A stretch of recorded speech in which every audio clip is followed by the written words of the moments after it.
Hello, hello. Welcome to another episode of Vicariously podcast. Thank you so much for stopping in. Today's guest is a fun one. Mr. Antonio Carasali is with Rubicon Deli. Now, Rubicon Deli, right now, they have 4 deli locations. They have one in Nevada and they have 3 down here in Southern California. Now, the reason I wanted to bring Mo on, that is his nickname, is because he is one of the founders. And I think you will get a real sense of how to start a business and how to fly by the seat of your pants with a lot of the decisions you make. So Mo has gotten into this venture of owning a deli, sandwich shop, etc., for the sole reason that he felt he could do it better than the next guy, which I absolutely love that tenacity. I love that confidence. I think it comes through in this podcast. And I'm not going to go into too much depth. I think that you will enjoy it, take it for what it is. And if you want to get into your own deli venture, I think that Mo gives a good sense of how anyone and everyone can do it. So without further ado, Antonio Carasali with Rubicon Deli. Out. Longer than that, it just gets awkward, you know. The opening line I just heard was anything longer than a half an hour, it's going to get awkward with you, Luke. So, all right, so we're sitting here today's episode. I am sitting down with one of the owners / managing partner of Rubicon Deli, Mr. Antonio Carasali. Hey, you pronounced that right. I like Nice, it. good. Yeah. So I've always known you as Mo. How did you get that nickname? Oh, man. To tell you the truth, I don't even remember. That works. No, I mean, I think it happened sometime in college, you know, down here in my 20s, ripping through PB, you know, blacking out every other night, probably, you know. Nice. And our good friend Vince Bow, he's from he's a Tahoe kid, South Tahoe, and he's just good at coming up with nicknames. And he just looked at me one day, and I was cooking breakfast or doing something, and everywhere I go, I kind of leave a little tornado trail. And he's like, "You're the Mo-nado," and he kind of talks like this. And yeah, it started as the Mo-nado or Moniferous, or he called me something weird started with Mo, and then it just got shortened to Mo or anything additional to Mo. So Mo-nado, Moniferous, the Mo Lester, the Mo, you know, malicious, you know. I mean, yeah, you name it and put a Mo in front of it, and it works. Hell yeah, that's a good background. My nickname's lame now. I don't even know your nickname. Well, Luke Skywalker. That's Skywalker, cheesy. Well, I've seen you on the basketball court, so Yeah. I'll do all right. Yeah. Still got it to some extent. So to give the listeners some background here, Rubicon Deli is currently a California-based company. Where are you from? I'm from Reno, Nevada. Reno, Nevada. Born and raised, yeah, and then ventured down here for university and never left. Yeah. Where'd you go to school? University of San Diego. Okay. Were you straight A student? That's what I'm guessing. Ooh, rough. The hell? I was on like the 7-year plan. Okay. Came down here, failed out, or, you know, had to take a little break. Was getting after, like you said, PB. It was surfing, you know, that whole. It's easy to do that. Easy to do. Yeah, I had to reset, community college, get the focus back, and then, you know, went back and finished up. So. What did you study? Business. Okay. Yeah. So I'm guessing you did not see the value or had trouble being occupied with some of the other courses that didn't directly relate to business, but you excelled in business. Yeah, you could say that, you know, the English and literature stuff, you know. And didn't make it to class too many of those ones. All right, so you get out of school. Religious class, that was a tough one, yeah. I did that one. Yeah. Christianity 101. I remember I had to take that one. I think I took like theology of the church or something. That was rough. Not applicable now. Yeah, no. All right, so you get out of school. We'll leave that number, how long it took. We'll leave that blank. But okay, good. So you get out of school. What do you get into? What's your first venture that you get into? It was rough, man. There wasn't many other ventures besides I went into semi-retirement as soon as I graduated.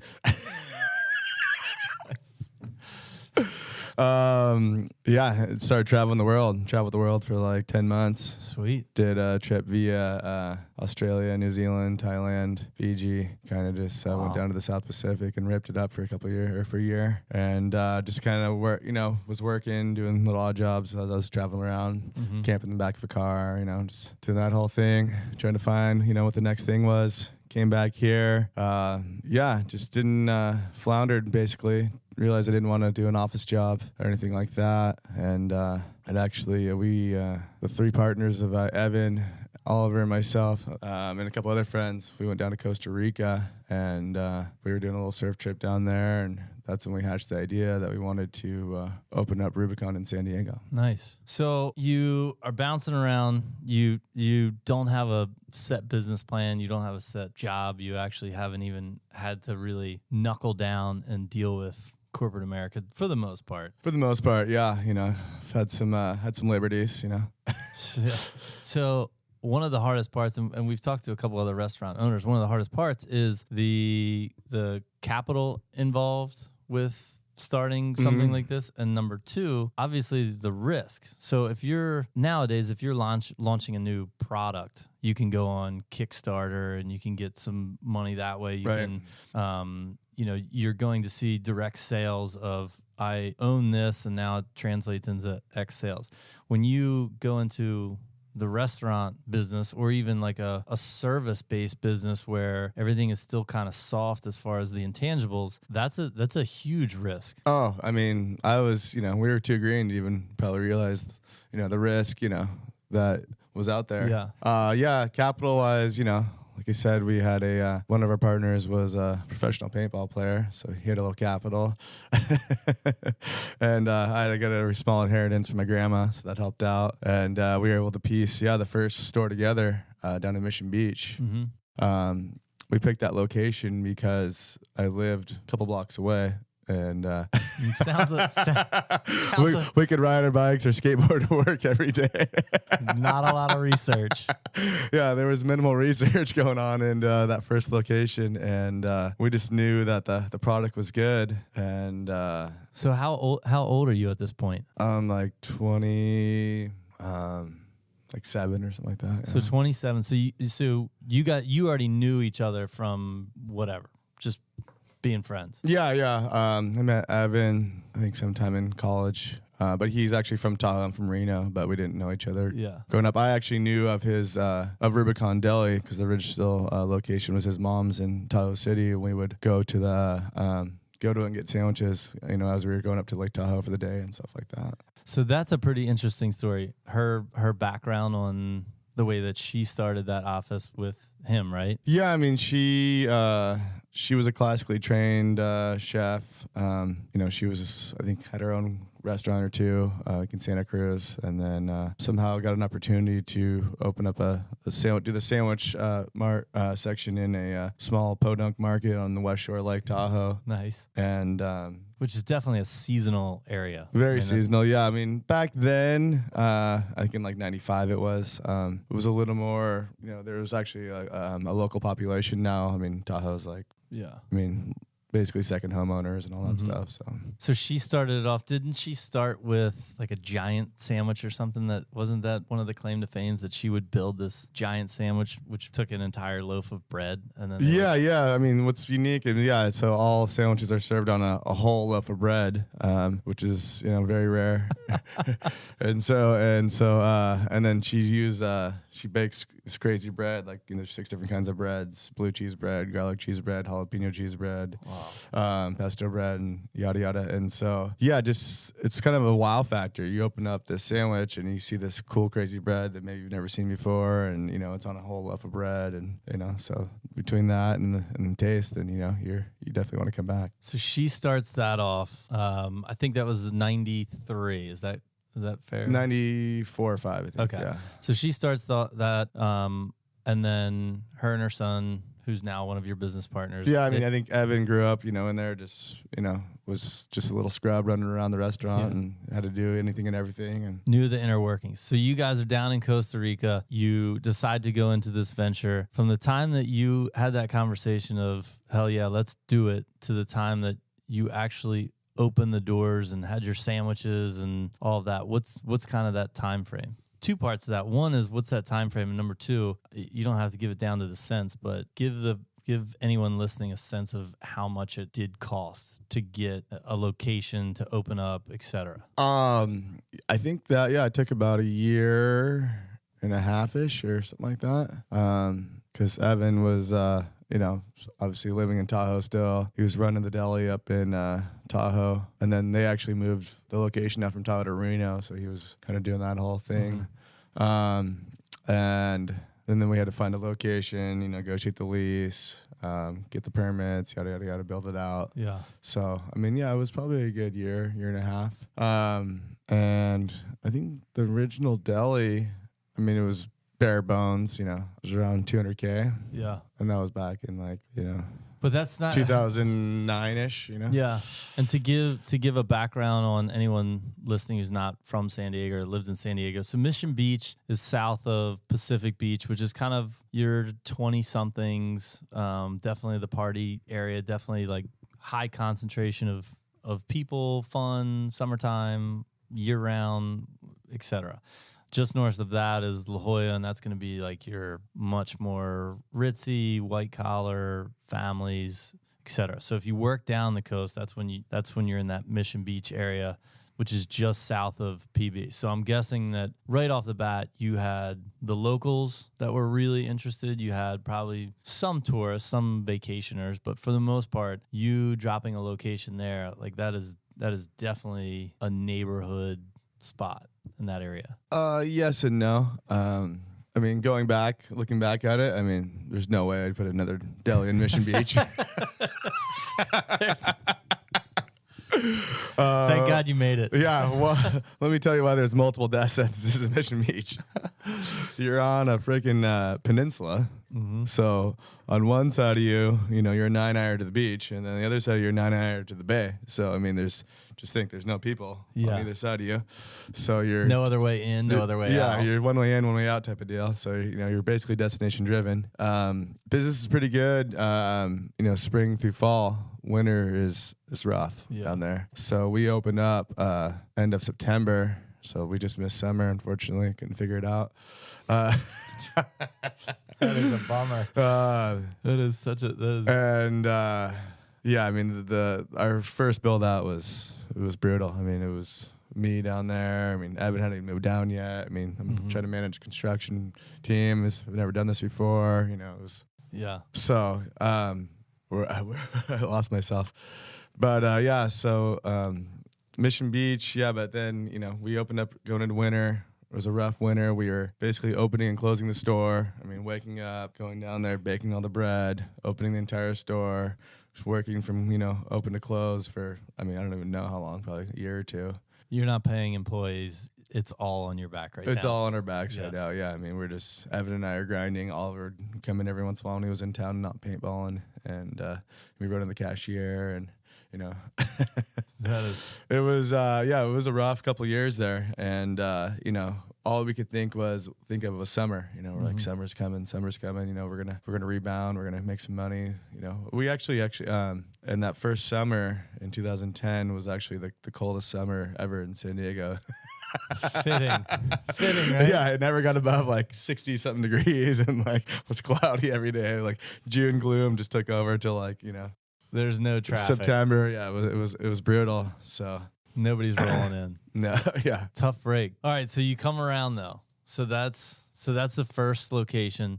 How long did you have that store open until you said, "All right, now we're getting the hang of it. Now we're going to move into another store. I think we're ready to." It was about 2 years. 2 years. Yeah, we definitely went to Restaurant 101. I did. And kind of 2 years after that, we stumbled upon another location.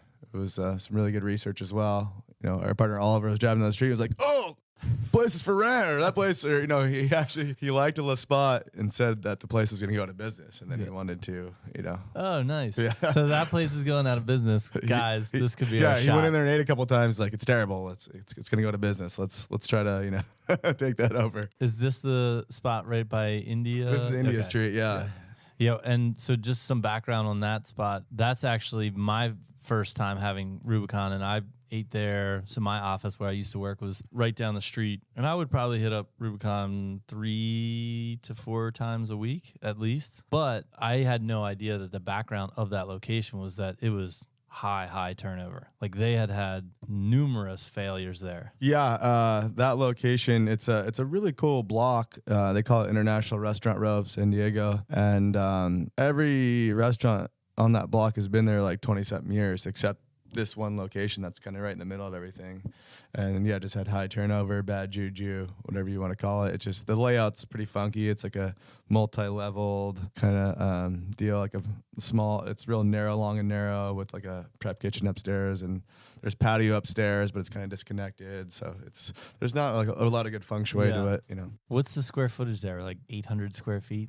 900? Well, we have the upstairs too. Yeah. So, I mean, yeah. The main one though, just to give some background, it's long and skinny. So basically, if you have more than 5 people in line, which is every single day, but if you have more than 5 people, you're out the door. Yeah. So you're out the door, you're crowding the block because it's that narrow. So as soon as you walk in, you have the counter, you can watch them prepping the sandwiches, and then you have to slide down this narrow little walkway, and then it opens up into a bigger kind of hangout where you can sit and eat, but definitely a difficult layout. Yeah, actually, Starbucks kind of invented that, pushing the cashier towards the door. So it looks like there's a big line of people flowing out, That's attracting cool. more people.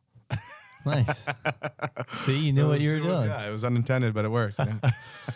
So that place, how did you guys do as soon as you built out that place? Was it hot right out of the gates or no? It was pretty hot out of the gates. We had definitely some good brand recognition coming from Mission Beach, and so yeah, I mean, we've actually never lost money. I mean, we've had a couple months here and there where we lose money, but I mean, pretty much out of the gates at both locations, we were, in the green here, in the black. So, which is very, I mean, not normal for restaurants, especially, when you're a startup or a one-off or whatever. Yeah. But yeah, it was pretty hot out of the gates. So it was great. So did you have to bring in new investors or new partners for this next location, for this newest location, or had you saved up enough cash to purchase the second one? Yeah, we did. It was a hell of a build out. It was like we said, there was some skeletons in that closet of that existing that restaurant space. So when we signed the lease, we got in there, we started ripping apart some walls, and we basically realized the place was like falling down from the inside. Yeah. So and with San Diego's standards of permits and all that stuff, we basically had to build that thing out from inside out, and definitely was a little bigger build than we were expecting. So yeah, we brought in my father at that point. He gave us a loan, and then we later turned that into equity. So nice. Yeah, he's an equal part right now. Very good.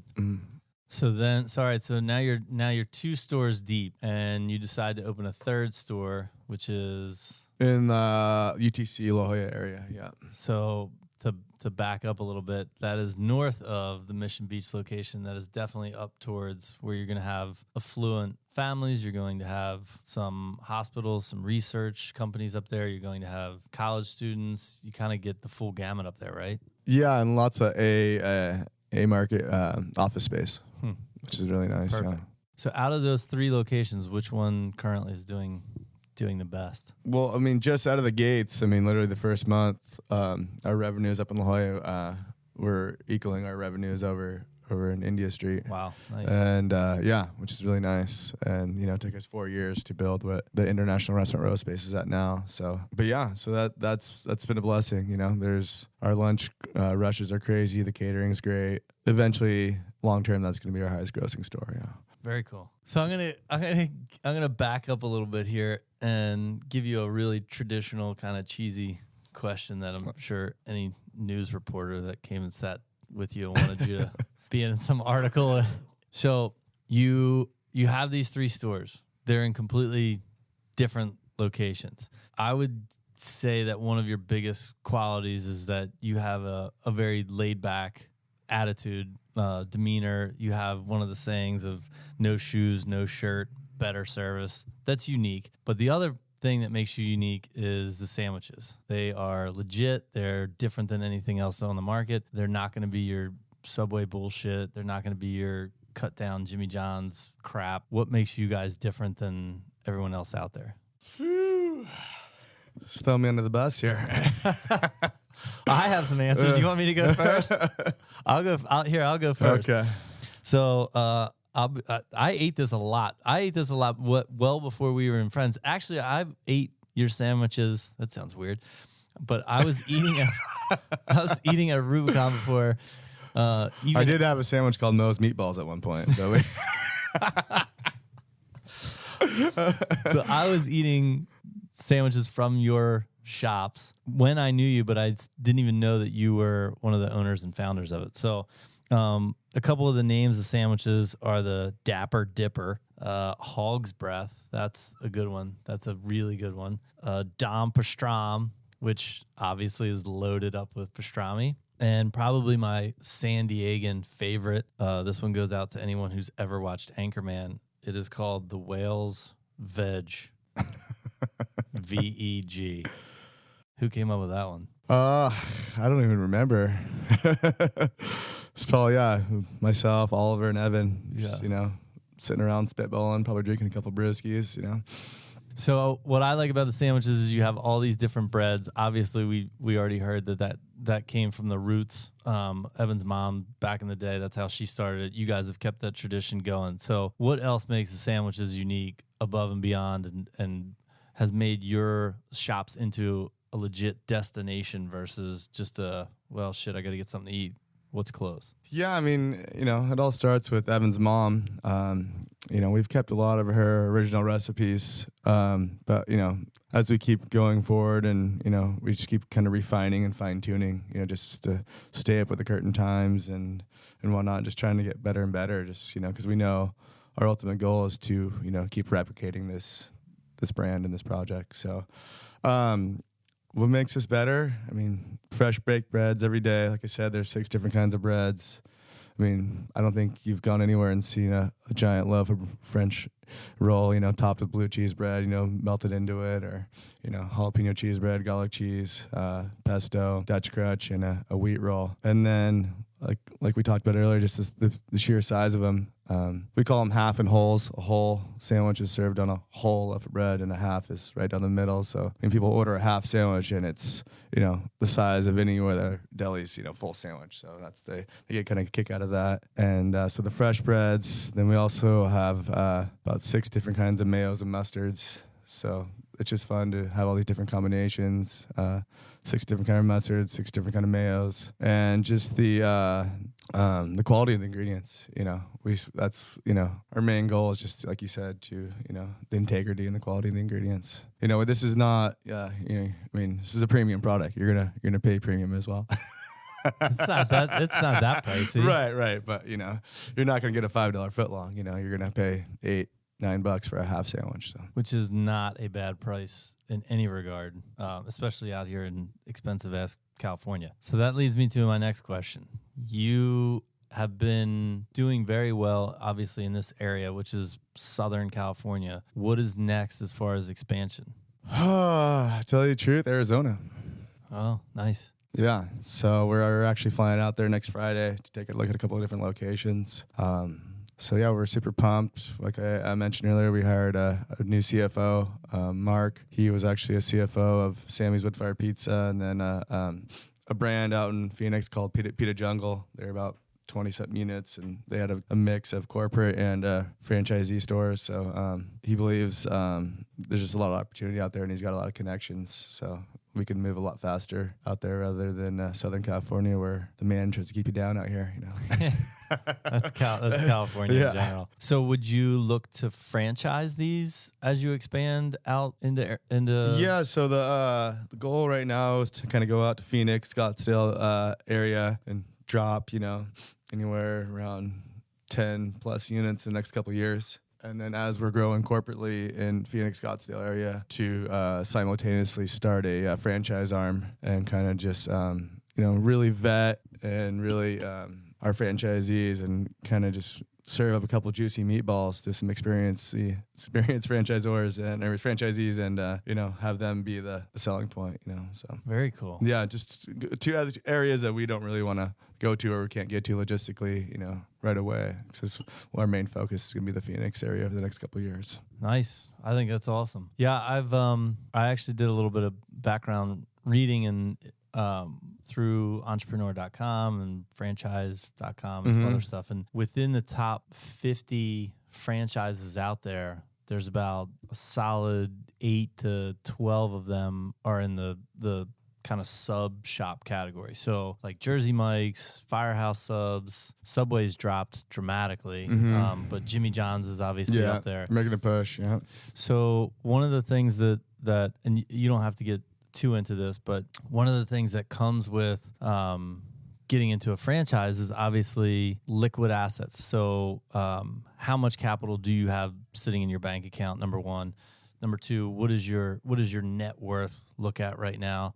And then after that, there's this whole formula on how much royalties for gross sales. There's how much percentage are you going to have to pay for advertising, et cetera. And I'm not going to ask you where you guys are headed with that. But to give an example for Jimmy John's, so you're looking at least $100,000 in liquid assets. You're looking at least $300,000 in net worth, and then franchisees price tag is north of $30K, $35K. Royalties is 6% of gross. Advertising is 5%. So pretty steep numbers. You basically have to already have a good bit of money in your bank account and already be doing really well, which is fine for some people. But to back up and talk about when you first got into this, you guys basically drummed up $200K, maybe a little bit more between the three of you, went all in and got into this venture. So is that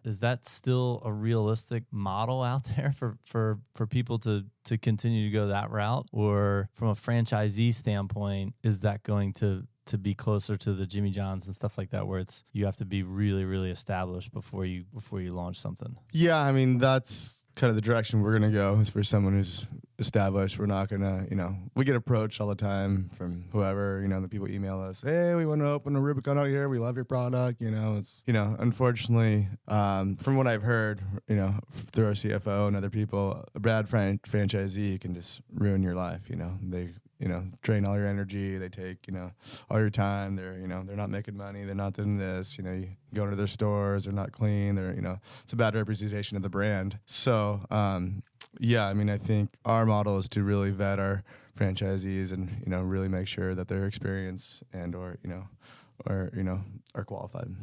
It's a really good, it's a good answer, obviously, because it basically says, look, man, we've spent a lot of fucking time and money trying to get to where we are. But the irony is that you were those knuckleheads that got into it and said, like, I think this is how we should build it out. I think this is where we should put it. I think this is what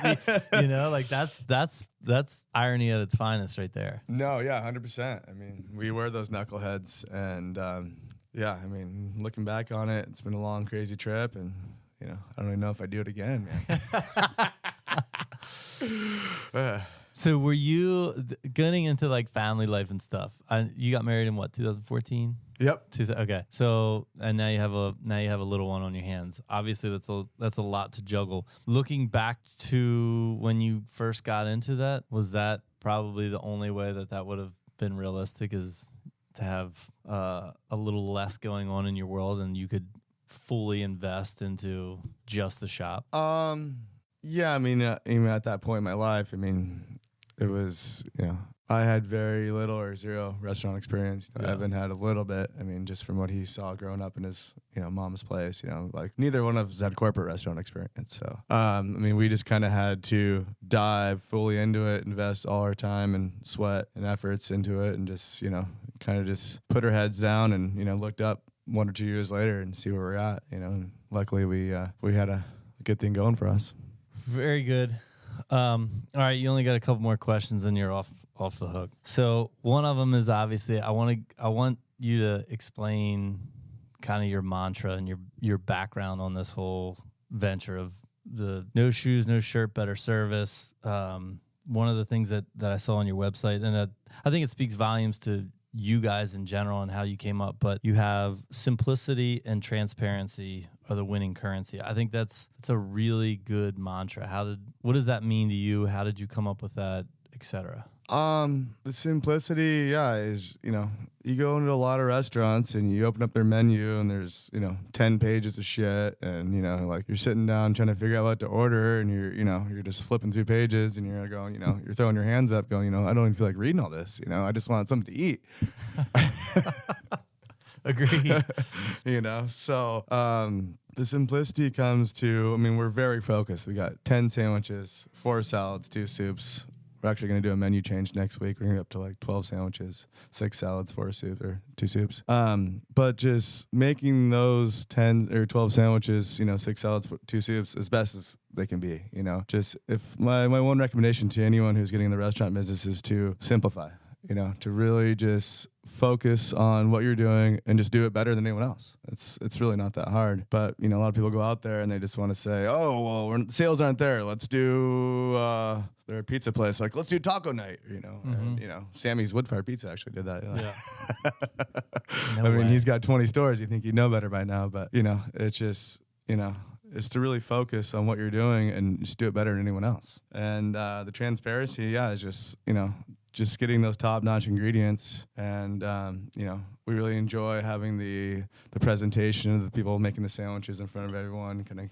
People can watch the sandwich being made, and just to serve the highest quality ingredients, and put it all together, and it's pure joy in your mouth.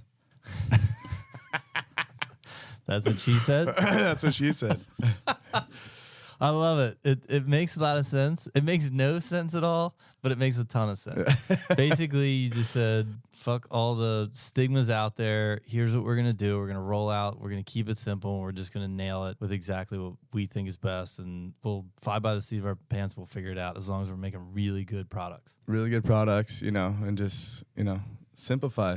All your procedures, everything. Don't get too crazy. Just don't overthink it. Don't overthink it. I do that way too much. So with that being said, you are getting into acai bowls. Is that right? We've been done acai since we opened. Oh, okay. It was the big craze back in, early 2000s and, all the way through now.